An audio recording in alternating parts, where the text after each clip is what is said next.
টাটার যারা existing customer আছেন তারা জানেন যে টাটার একটা ফেমাস প্রোডাক্ট ছিল শুভ মহালাইফ বোর্ড। তো সেটারই এখন নতুন ভার্সান এসছে, একটা কিছু অ্যাডিশন হয়ে এসছে তাতে, সে শুভ মহালাইফ প্লাস।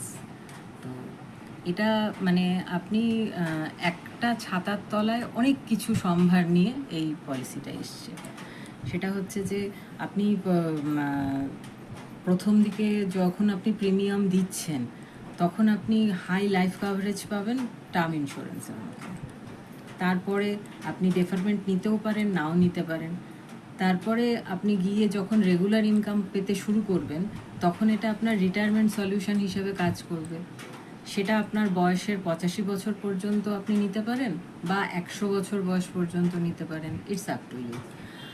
এবার 85 বছর বয়সে নিলেও আপনি ম্যাচুরিটি ভ্যালু পাবেন, তার সঙ্গে টার্মিনাল বোনাস পাবেন, 100 বছরে গিয়ে নিলেও সেটাই পাবেন, সঙ্গে সঙ্গে রেগুলার ইনকাম তো আছে।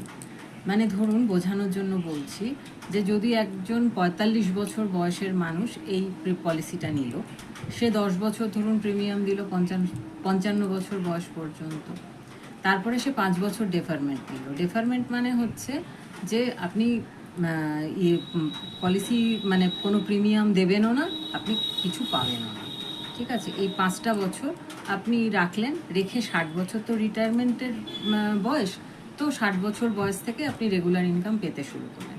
এবার কেউ যদি বলেন আমি ডেফারমেন্ট নেব না, আমি 55 বছর বয়স থেকেই, আমি 55 বছর বয়স পর্যন্ত প্রিমিয়াম দিলাম, আমি 56 বছর বয়স থেকেই রেগুলার ইনকাম নিতে শুরু করবো, সেটাও নিতে পারে, কোনো অসুবিধা নেই। কিন্তু 60 বছর বয়স থেকে 5 বছর মাঝখানে ডেফারমেন্টে যদি রাখা যায় তাহলে অ্যামাউন্টটা বেশি পাবেন, রেগুলার ইনকামটা। তো সেই হিসেবে 60 বছর বয়স থেকে আপনি রেগুলার ইনকাম হিসেবে পেতে থাকলেন। এবার এই প্রিমিয়াম দেওয়ার সময়টা যদি পলিসি হোল্ডারের সঙ্গে কোনো অঘটন ঘটে যায় তাহলে তার ফ্যামিলি বা নমিনি সে ওই টার্ম ইন্স্যুরেন্সের মতো লাইফ কাভারেজটা পেয়ে যাবে টোটালটাই। আবার যদি এরকম ভগবান করে না হয়, তো যদি না হয় তাহলে সে রিটায়ারমেন্টের যে রেগুলার ইনকামটা, সেই রেগুলার ইনকামটা সে এনজয় করতে পারবে। তো সেখানে তখন সে ক্যাশ বোনাস, তার সঙ্গে রিভিশনারি ক্যাশ বোনাস এবং ম্যাচুরিটিতে গিয়ে টার্মিনাল বোনাস পাবে। আর এর সঙ্গে আছে হেলথ বাডি।